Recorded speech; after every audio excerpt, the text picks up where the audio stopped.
আসসালামু আলাইকুম সুপ্রিয় দর্শক, welcome back to my channel. আশা করছি আপনারা সকলে অনেক ভালো আছেন। নতুন আরেকটি রেসিপি দেখার জন্য আপনাদের সকলকে জানাচ্ছি অনেক অনেক শুভেচ্ছা।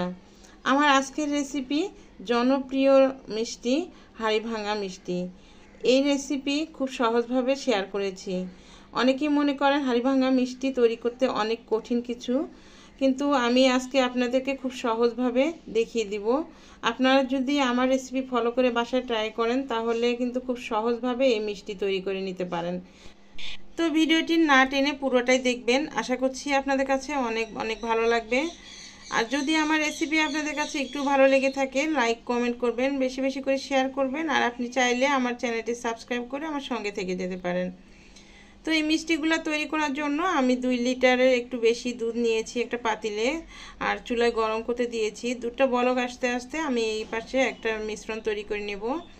তো হাফ কাপ থেকে একটু কম সাদা ভিনেগার দিয়েছি, আর তার সম পরিমাণে পানি দিয়ে আমি হাফ কাপ পানি আর ভিনেগারের মিশ্রণটা তৈরি করে নিয়েছি। এদিকে দুধটা কিন্তু বলক চলে আসছে, দেখুন। দুধ বলক আসার সঙ্গে সঙ্গে কিন্তু চুলাটা লিভিয়ে দিতে হবে। এই দুধটা বেশিক্ষণ জ্বালানো যাবে না, জাস্ট শুধু দেখবেন যে যখনই বলক আসবে তখনই চুলাটা বন্ধ করে দিতে হবে। এরপর 1 মিনিটের মতো আমি চামচ দিয়ে এভাবে নাড়াচাড়া করে দুধের উপরে যে ধোঁয়া ভাবটা ওঠে সেই ধোঁয়া ভাবটা দূর করে নেব। তবে দুধটা কিন্তু বেশি ঠান্ডা করা যাবে না, শুধুমাত্র 1 মিনিটের জন্য নাড়াচাড়া করলেই হবে। এরপর আমি যে ভিনেগারের মিশ্রণটা তৈরি করে রেখেছিলাম সেখান থেকে অর্ধেকটা মিশ্রণ দুধের মধ্যে দিয়ে চামচ দিয়ে একটু ঘুরিয়ে ঘুরিয়ে নাড়া দিলেই দেখুন কত সুন্দরভাবে এই ছানা দুধ থেকে আলাদা হতে শুরু করেছে। এরপর বাকি অর্ধেক মিশ্রণও দিয়ে দিব, দিয়ে চামচ দিয়ে এভাবে ঘুরিয়ে ঘুরিয়ে ছানাগুলো বের করে নেব। তো দেখুন কত সুন্দরভাবে কিন্তু ছানাগুলো জমে গেছে, আর দুধের পানির কালারটা কিন্তু একটুখানি সবুজ হতে ধরেছে। এই পর্যায়ে বুঝতে হবে যে ছানাটা পারফেক্টভাবে হয়ে গেছে। আর হাতের মধ্যে কিন্তু এইরকম ছানাটা মসৃণ হয়ে চলে আসছে, এতে করে বোঝা যায় যে ছানাটা পারফেক্ট হয়েছে।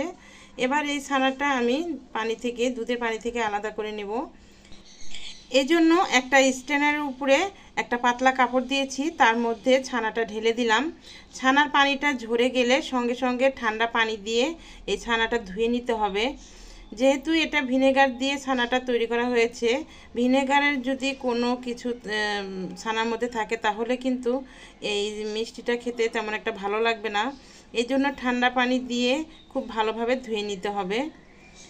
এরপর কাপড়টা ধরে এইভাবে একটু চিপে ফেলে দিতে হবে যেন ছানা থেকে পানিটা বের হয়ে যায়। আর এভাবে বেঁধে এক সাইডে আমি ঝুলিয়ে রাখবো, এতে করে ছানাতে যে এক্সট্রা পানি থাকবে সেটা কিন্তু আস্তে আস্তে পড়ে যাবে।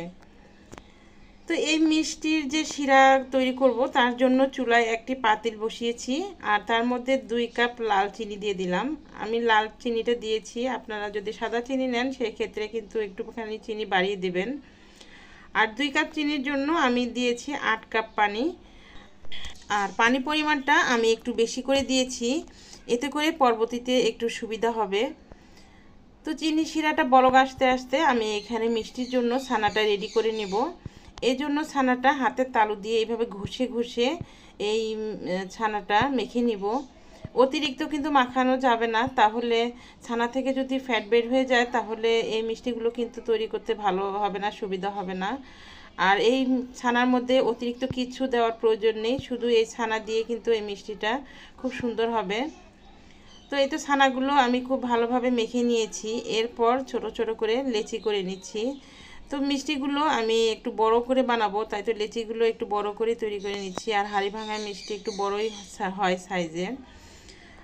তো আপনারা যদি ছোট করে তৈরি করতে চান তো ছোট করে তৈরি করে নিতে পারেন। আর মিষ্টিগুলো যেন সবগুলো এক সাইজের হয় এই জন্য আমি আগে থেকে সবগুলো লেচি এক সমান করে নিয়েছি। এবার আমি মিষ্টিগুলো তৈরি করে নেব।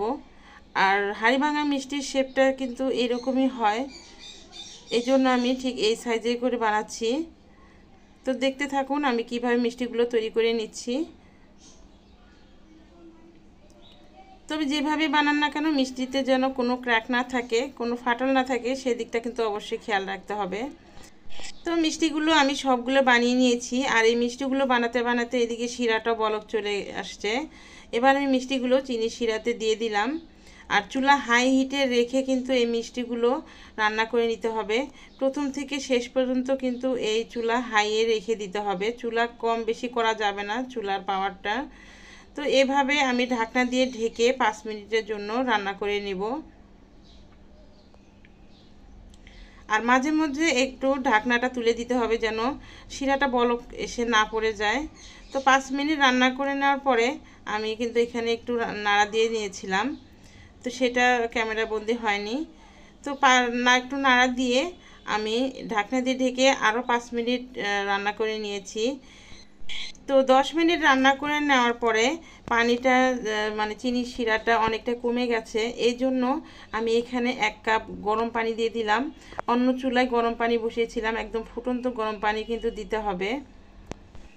তো এইভাবে আমি আরও 10 মিনিট এই মিষ্টিগুলো রান্না করে নিয়েছি। আর চুলা কিন্তু প্রথম থেকে শেষ পর্যন্ত হাই হিটে আছে।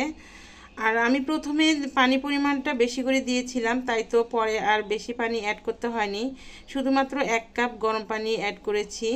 তো আপনারা কিন্তু এই জিনিসটা ফলো করবেন, প্রথমে একটু পানি পরিমাণটা বেশি দিলে পরে আর কোনো ঝামেলা হয় না।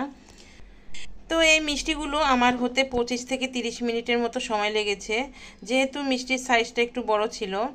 এবার একটা মিষ্টি আমি পানিতে দেখিয়ে দিচ্ছি মিষ্টিটা হয়েছে কিনা। তো দেখুন পানির মধ্যে কিন্তু মিষ্টিটা ডুবে গেছে, এতে করে বোঝা যাচ্ছে মিষ্টিটা খুব সুন্দরভাবে হয়ে গেছে। এবার এভাবে ঢাকনা দিয়ে ঢেকে আমি সারা রাতের জন্য রেখে দিব। তবে ঢাকনাটা একটু করে ফাঁকা রেখে দিব যেন মিষ্টিটা কিছুটা ঠান্ডা হয়ে যায়। যখন মিষ্টিটা পুরোপুরি ঠান্ডা হয়ে যাবে তখন খুব ভালোভাবে ঢেকে সারা রাতের জন্য রেখে দিব। তো এই তো দেখুন সারা রাত পরদিন সকালে আমি ফিরে এসেছি। এবার এই মিষ্টিগুলো কিন্তু রস খেয়ে একদম টইটুম্বুর হয়ে গেছে। এবার এই মিষ্টিগুলো আমি রস থেকে তুলে এভাবে চিপে চিপে আলাদা করে নিচ্ছি।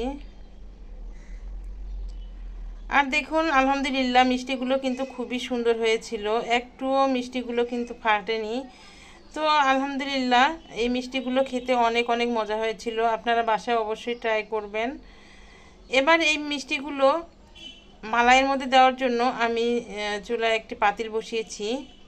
আর এর মধ্যে 1 কাপ চিনি দিয়ে দিলাম, এই চিনিটা আমি ক্যারামেল তৈরি করে নেব। চিনির মধ্যে পানি দেওয়ার কোনো প্রয়োজন নেই, যখন নিচ থেকে ক্যারামেল হতে ধরবে তখন এভাবে নাড়াচাড়া করে এই চিনিটা ক্যারামেল তৈরি করে নিতে হবে। তো এই তো দেখুন চিনির কালারটা কিন্তু খুব সুন্দর হয়েছে। এবার এর মধ্যে আমি দুধ ঢেলে দিব। তো এখানে আমি 3 পোয়া দুধ নিয়েছি, মানে 3 কাপ দুধ নিয়েছি। এবার এই দুধটা নাড়াচাড়া করে আমি খুব ভালোভাবে ক্যারামেলের সঙ্গে মিশিয়ে নেব। দুধটা দেওয়ার সঙ্গে সঙ্গে কিন্তু ক্যারামেলটা জমে যাবে, এতে করে ভয় পাবার কিছু নেই। চুলা হাই হিটে রেখে যখন জাল দেওয়া হবে তখন ক্যারামেলটা এমনি গলে যাবে। এবার দুধটা খুব ভালোভাবে জাল দিয়ে একটু ঘন করে নিব। দুধটা ঘন হয়ে এলে চুলাটা বন্ধ করে দিব। এরপর মিষ্টিগুলো এই দুধের মধ্যে দিয়ে দিব।